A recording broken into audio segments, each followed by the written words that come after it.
আপনি সামান্য কিছু সম্পদের মালিক হইলে এখান থেকে জাকাত দিতে হবে, শরীয়ত কিন্তু এটা বলে নাই। একটা স্ট্যান্ডার্ড আছে, এই মানে গেলে দিবেন। সেটা কত? সেটা গোল্ড আর সিলভার দিয়ে রাসূল সাল্লাল্লাহু আলাইহি ওয়াসাল্লাম দিয়েছেন। তো এখন আপনি কোনটা ধরে দিবেন? কেউ বলে গোল্ড দিব, কেউ বলে রূপা দিব। এখন আমি কি বলি? আমি আপনাদেরকে সাজেস্ট করব আপনারা রূপারটা ধরবেন। অল্প আসুক না, ধরেন আপনার 1000 টাকা জাকাত আসছে, তা আপনি যদি 1000 টাকা জাকাত দেন, এটা আপনার হৃদয়ে একটা প্রশান্তির কারণ হবে না যে আমি সম্মানিত জাকাত দাতা, আলহামদুলিল্লাহ। এবং এত বড় একটা ফরজ ইবাদতের লিস্টে যে আপনি ঢুকতে পারছেন, এটাও তো কম কিসে, কি বলেন? জাকাত ফরজ হওয়ার শর্ত আছে, এই শর্তগুলো আমরা শুনব। 5টা শর্ত। প্রাইমারি শর্ত হচ্ছে নেসাব পরিমাণ সম্পদের মালিক হওয়া, আর এটা হাওলানিল হাওল, 1 বছর থাকা। এগুলো হচ্ছে প্রাইমারি শর্ত। আরো 3টা সেকেন্ডারি শর্ত হচ্ছে আল মিলকিয়া, পূর্ণ ওনারশিপ থাকা, আর জিয়াদা, এটা আপনার অতিরিক্ত টাকা এটা হওয়া, আর হচ্ছে আদামুদ্দুয়ুন, ঋণ না থাকা। এই 5টা শর্ত আমি ব্যাখ্যা করলে আপনি বুঝবেন। 1 নম্বর হচ্ছে নিসাব পরিমাণ সম্পদের মালিক হওয়া। আপনি সামান্য কিছু সম্পদের মালিক হইলে এখান থেকে জাকাত দিতে হবে, শরীয়ত কিন্তু এটা বলে নাই। সুবহানাল্লাহ। আপনি জাকাতের নিয়ম শুনলে দেখবেন যে ইসলাম কতটা ব্যালেন্সড। একটা থ্রেশহোল্ড আছে, একটা স্ট্যান্ডার্ড আছে, এই মানে গেলে দিবেন। সেটা কত? সেটা গোল্ড আর সিলভার দিয়ে রাসূল সাল্লাল্লাহু আলাইহি ওয়াসাল্লাম দিয়েছেন। কারণ তখন গোল্ড আর সিলভারের কয়েন ছিল, মুদ্রা ছিল। আগে কিন্তু সোনা আর রূপা দিয়েই মুদ্রা বানানো হতো, পরে এটা পেপার মানি শুরু হয়েছে, কাগজের টাকা। তো একটা হচ্ছে দিনার আর একটা দিরহাম। তো রাসূল সাল্লাল্লাহু আলাইহি ওয়াসাল্লাম যে থ্রেশহোল্ড বেঁধে দিয়েছেন সেটা হচ্ছে 7.5 তোলা স্বর্ণ বা 52.5 তোলা রূপা। আই রিপিট, এটা সবাই জানেন আশা করি, যে 7.5 তোলা স্বর্ণ আর 52.5 তোলা রূপা। আধুনিক সময়ে গ্রাম দিয়ে দোকানদাররা হিসাব করে, তো গ্রাম দিয়ে যদি আপনি বুঝেন তাহলে 85 গ্রাম স্বর্ণ অথবা 595 গ্রাম রূপা, এটা হচ্ছে থ্রেশহোল্ড নিসাব, অথবা এর সমপরিমাণ অর্থ, ক্যাশ টাকা যদি আপনার কাছে থাকে, তাহলে আপনি নিসাবের মালিক হয়েছেন। যেদিন আপনি এই নিসাবের মালিক হবেন, ওই দিনটা আপনি ডায়েরিতে টুকে রাখবেন। কারণ এটা যদি 1 বছর আপনার কাছে এরকম থাকে, 1 বছর পরে যে আপনি জাকাত দিবেন, কিভাবে দিবেন আমি সামনে বলবো। তো এই নেসাব নিয়ে একটা প্রবলেম আছে। প্রবলেমটা হচ্ছে 7.5 তোলা স্বর্ণ আর 52.5 তোলা রূপার দাম কিন্তু এক না। 52.5 তোলা রূপার দাম খুব কম, আর 7.5 তোলা স্বর্ণের দাম অনেক বেশি। এটা হইল একটাই কম আর একটা বেশি। ঘটনা হচ্ছে রাসূল সাল্লাল্লাহু আলাইহি ওয়াসাল্লাম যখন এই থ্রেশহোল্ডটা বেঁধে দিয়েছিলেন নিসাবটা, তখন দুইটার মান সমান ছিল। তখন 7.5 তোলা স্বর্ণ দিয়ে 52.5 তোলার মতো রূপা পাওয়া যেত, অথবা কেউ 52.5 তোলা রূপা বিক্রি করলে 7.5 তোলা স্বর্ণ পেত।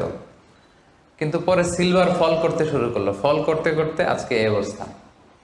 গোল্ড আবার খুব একটা ফল করে নাই, ফলে গোল্ডের স্টেবিলিটিটা এখনো রয়ে গিয়েছে। তো এখন আপনি কোনটা ধরে দিবেন জাকাতটা?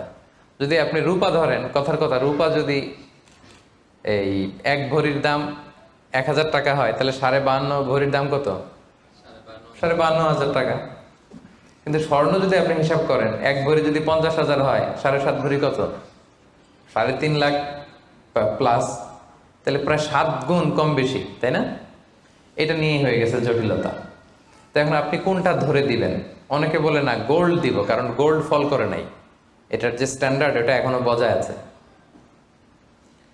এটা নিয়ে অনেক আলোচনা, আমি খুব সংক্ষেপে বলি। কেউ বলে গোল্ড দিব, কেউ বলে রূপা দিব। এখন আমি কি বলি? আমি আপনাদেরকে সাজেস্ট করব আপনারা রূপারটা ধরবেন। রূপারটা ধরলে কি লাভ হবে জানেন? 2 দিকেই লাভ, আপনারও লাভ, যিনি নিবে আরও লাভ। রূপারটা ধরলে বেশি সংখ্যক লোক জাকাত দান করতে হবে, তাই না? আর বেশি সংখ্যক গরিব লোকও টাকা পাবে, কি বলেন? তো 2 পক্ষে লাভ হইল না? এখন প্রশ্ন করতে পারেন, হুজুর ও পাইছে, ওর লাভ, আমার লাভ কি? আপনার তো সবচেয়ে বড় লাভ, আপনি তো সওয়াব পাবেন আখিরাতে। এটা আমাদের বেশি দরকার না? কি বলেন? যিনি গ্রহীতা উনি পেয়ে লাভ, তার লাভ হইল, আর যিনি দাতা তিনি সওয়াব পেয়ে লাভবান হইলেন, তিনি সম্মানিত জাকাত দাতা হইলেন। অল্প আসুক না, ধরেন আপনার 1000 টাকা জাকাত আসছে, তা আপনি যদি 1000 টাকা জাকাত দেন, এটা আপনার হৃদয়ে একটা প্রশান্তির কারণ হবে না যে আমি সম্মানিত জাকাত দাতা, আলহামদুলিল্লাহ, আই এম এ জাকাত পেয়ার। এবং এত বড় একটা ফরজ ইবাদতের লিস্টে যে আপনি ঢুকতে পারছেন, এটাও তো কম কিসে, কি বলেন? এজন্য স্বর্ণেরটা না ধরে রূপারটা ধরবেন। আপনাদের যে টাকা পয়সা, আপনাদের তো হীরা দিয়ে করা দরকার আপনাদের নেশা। এনিওয়ে, তো এজন্য আপনারা রূপারটা ধরবেন, তাহলে লোকজন উপকৃত হবে বেশি, সম্মানিত ভাই বোন বোনেরা। তাহলে 5টা শর্তের প্রথমটা তো বুঝে গেছেন, নিসাব। কি বলেন? নিসাব বুঝে গেছেন না? 2 নম্বর শর্ত হচ্ছে শুধু এই নেশাব পরিমাণ সম্পদের মালিক হইলেই হবে না ভাইরা, এটাকে হাল আনিল হাউল বলে, মানে 1 বছর আপনার কাছে থাকতে হবে। দেখেন ইসলাম কতটা ভারসাম্যপূর্ণ। কিছু টাকা আপনার কাছে থাকলে এই জাকাত দাও না, এটা 1 বছর থাকতে হবে। যদি দেখা যায় যে আপনার সব খরচ শেষে 1 বছর এই টাকাটা আপনার কাছে অলস পড়ে আছে, তাহলে বোঝা গেল যে আপনি সম্পদশালী এবং আপনার অর্থের একটা স্টেবিলিটি আছে। কি বলেন? তাহলে আপনি নেশাব পরিমাণ সম্পদের মালিক হলেন, এবং 1 বছর যদি থাকে, 1 বছর শেষে আপনি জাকাত দিবেন। এই বছরটা কিন্তু সৌর বছর না, সোলার ইয়ারে হিসাব করলে হবে না, এটা লুনার ইয়ারে, চান্দ্র বৎসরে। খেয়াল রাখতে হবে, সৌর বছর জানুয়ারি ফেব্রুয়ারি মাসের যে হিসাবটা, এটা 365 দিনে 1 বছর। কিন্তু যেটা লুনার ইয়ার, চন্দ্র বছর, এটা কতদিন 1 বছর কে জানে? কেউ জানেন না? 300 হ্যাঁ 354 দিন, রাইট। 354 দিন, সামান্য কিছু সময়। তো 11 দিনের কিন্তু এখানে ডিফারেন্স আছে, 11 দিনের ডিফারেন্স আছে। তো আপনি হিসেব করবেন হচ্ছে চান্দ্র বছর অনুযায়ী, সৌর বছর অনুযায়ী না। তো সৌর বছর অনুযায়ী যদি করেন, তাহলে আপনার জাকাত কিন্তু 2.5% থাকবে না। চান্দ্র বছর অনুযায়ী আপনার 2.5%, সৌর বছর করলে ওইটা 2.58% হয়ে যাবে। একটু বাড়বে না? কারণ কতদিন বেশি? 11 দিন বেশি, পার্সেন্টেজও বেড়ে যাবে। তখন কিন্তু জাকাত আপনার 2.5% থাকবে না, 2.58%। বলার আগেই বুঝে যায়, কারণ সব ব্যবসায়ী সারাদিন ক্যালকুলেটর নিয়ে কোত্থেকে শিপমেন্ট হইলো, কত মিলিয়ন গেল, কত মিলিয়ন ঢুকলো, সব মুখস্থের জন্য বলার আগেই বুঝে ফেলতেছে চটচট করে, মাশাআল্লাহ। তো তখন আর 2.5% হচ্ছে না, 2.58% হচ্ছে। তাহলে সম্মানিত ভাইরা, আপনি ধরেন, উদাহরণস্বরূপ ধরেন যে আপনি গত রমজানের 20 তারিখে সর্বপ্রথম নিসাব পরিমাণ সম্পদের মালিক হয়েছিলেন। তো তারপরে আপনি খেয়াল করবেন যে দেখি সারা বছর এই পরিমাণ অতিরিক্ত অলস টাকা আমার কাছে পড়ে থাকে কিনা। থাকতে থাকতে থাকতে থাকতে এই রমজানের 20 পর্যন্ত দেখেন যে টাকা ওইটা তো আছে, আরো হয়েছে টাকা। তো তার মানে আপনি এখন জাকাত দিবেন, যেহেতু নেসাবের মালিকও হয়েছেন, আবার পূর্ণ একটা চন্দ্র বছরও আপনার অতিক্রম করেছে, স্থায়ী হয়েছে, তখন আপনি জাকাত হিসাব করবেন। তাহলে 2টা শর্ত বুঝলেন না? 3 নাম্বার হচ্ছে ওনারশিপ। আপনার মালিকানা থাকতে হবে, যে সম্পদটা আছে খালি আপনার কাছে টাকা থাকলেই হবে না, এটা কমপ্লিট, আরবিতে তাসাররুফ বলে, কমপ্লিট ওনারশিপ আপনার থাকতে হবে। এখন একজনের আমানতের টাকা আপনার আছে, ওটা আপনি জাকাত দিতে পারবেন? একজন 5 লাখ টাকা আমানত রাখছে, আপনি এটা জাকাত দেওয়া শুরু করছেন, হবে? সেটা তো উনি জাকাত দেবে, এটা তো আপনার আমানতের টাকা, এই টাকা তো আপনার বুঝাই দিতে হবে। তো আমানতের টাকা কিন্তু কমপ্লিট ওনারশিপ আমার থাকে না, এটার হিসাব আমি করবো না। তো এটা বুঝে গেলেন। 4 নাম্বার হচ্ছে এই টাকা আপনার অতিরিক্ত হইতে হবে, আরবিতে বলে জিয়াদা। দেখেন ইসলাম কত সুন্দর। ইসলাম বলে আপনার নিজের পার্সোনাল এক্সপেন্সিস, আপনার লিভিং কস্ট, আপনার সব ধরনের অ্যাকোমোডেশন, আপনার ট্রান্সপোর্টেশন এক্সপেন্সিস, আপনার মেডিকেল এক্সপেন্সিস, আপনার বাচ্চার স্কুলিং, আপনার ইয়ারলি ট্রিপ যদি থাকে, এন্টারটেনমেন্ট, ধরেন বছরে আপনি একবার ফ্যামিলি আউটিং করেন, এই খরচটা, যত খরচ আপনার হতে পারে, এই সব খরচ শেষেও কিছু টাকা আপনার থেকে যায়, ইসলাম বলে ওইটার উপরে জাকাত দিবে। সুবহানাল্লাহ। জিয়াদা, অতিরিক্ত হওয়া শর্ত। আপনার লাগে, যদি আপনার এই টাকা লাগে, ওটা তো আপনি ইউজ করবেন। আপনার টাকার ব্যবহারের জন্য সবচেয়ে বেশি হকদার কে? আপনি নিজে। আপনার সব খরচ আলহামদুলিল্লাহ সুন্দরভাবে চলে, এরপরও নিসাব পরিমাণ টাকা বছর ব্যাপী যখন আপনার রয়ে গেল, ইসলাম বলে জাস্ট 2.5%। সুবহানাল্লাহ। তাহলে অতিরিক্ত হইতে হবে। সর্বশেষ শর্ত, 5টা শর্তের সর্বশেষ শর্ত হচ্ছে ঋণ থাকতে পারবে না। ঋণ থাকলে ওইটা জাকাত থেকে বাদ যাবে।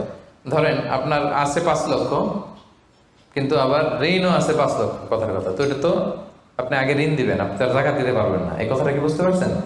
আচ্ছা, ঋণ ভাই 3 ধরনের। কয় ধরনের? 3 ধরনের। একটা হচ্ছে আপনার একবারে পরিশোধ করতে হবে, এরকম ঋণ থাকে না, যে আমি মুরাদ ভাইয়ের কাছ থেকে 1 লক্ষ টাকা নিলাম, আজকে আমার জাকাতের হিসাব করার ডেট, তো 1-2 মাসের মধ্যে টাকাটা দিতে হবে। তো তখন এই যে 1 লক্ষ টাকা উনি পাবে, এই টাকাটা আমি বাদ দিব আমার অন্যান্য অ্যাসেট থেকে। বাদ দিয়ে যদি দেখি যে না, তারপরেও জাকাত হয় দিব, আর না হলে দিব না, কারণ এটা একবারে দিতে হবে। ওনারা বলছে যে 1 লক্ষ আমি একবারে দিয়ে দিব আপনাকে 1 মাস পরে, এইভাবে ঋণটা নিয়েছিলাম। তাহলে কিছু কিছু ঋণ আছে একবারে পরিশোধযোগ্য, ওকে, এটা জাকাতের ক্যালকুলেশন থেকে বাদ যাবে। কিভাবে বাদ যাবে আমি ক্যালকুলেশন করে দেখাবো। ঋণের দ্বিতীয় প্রকার হচ্ছে ইনস্টলমেন্টের কিছু ঋণ আছে, কিস্তিতে দেয়া লাগে। লেটস সে আমি 1 কোটি টাকা দিয়ে একটা গাড়ি কিনেছি, BMW গাড়ি, বা 50 লক্ষ টাকা দিয়ে আমি একটা হুন্ডা গাড়ি কিনেছি, 50 লক্ষ টাকা। তো এটা আমি কিস্তিতে কিনেছি। কিস্তির ঋণ যদি হয় তাহলে আপনি কিন্তু পুরোটা বাদ দিতে পারবেন না, তখন সর্বোচ্চ 12 মাসের কিস্তি বাদ দিতে পারবেন, 12 মান্থসের, তাও এই চন্দ্র মাসের হিসাবে। কারণ জাকাতের হিসাবটা কি 12 মাসের হিসাব, তাই না? এটা একটা ইয়ারলি ক্যালকুলেশন। আপনি পুরোটা যদি একবারে বাদ দেন তাহলে তো আপনার আর জাকাতই দেওয়া লাগবে না। কি বলেন? বাংলাদেশে অনেক বড় বড় সিআইপি ব্যবসায়ী আছে, ওনারা হাজার হাজার কোটি টাকা ব্যাংক থেকে ব্যবসায়ের কারণে ঋণ নেন এবং ওনাদের ঋণ খেলাপি হয়। তো ওনারা যদি বলে হুজুর আমার তো ঋণ আছে, তো উনি আর জাকাত দিবে কি? ওনারই তো আমার জাকাত দেওয়া লাগবে এখন। কি বলেন? এরকম বড় বড় সিআইপিরা যদি ঋণের দোহাই দেয়, উনি আর জাকাত দিবে কি? উনি তো ঋণী। তাই ওনারাই কিছু জাকাত আমাদের দেওয়া লাগবে, কারণ আমরা জাকাতের 8টা খাতের মধ্যে একটা পড়েছি, বল গরিমিনা। কি বলেন? ঋণগ্রস্ত ব্যক্তিকে জাকাতের টাকা দিয়ে হেল্প করা যায়, তো উনি আর দিবে কি? ওনারে দিই আমরা।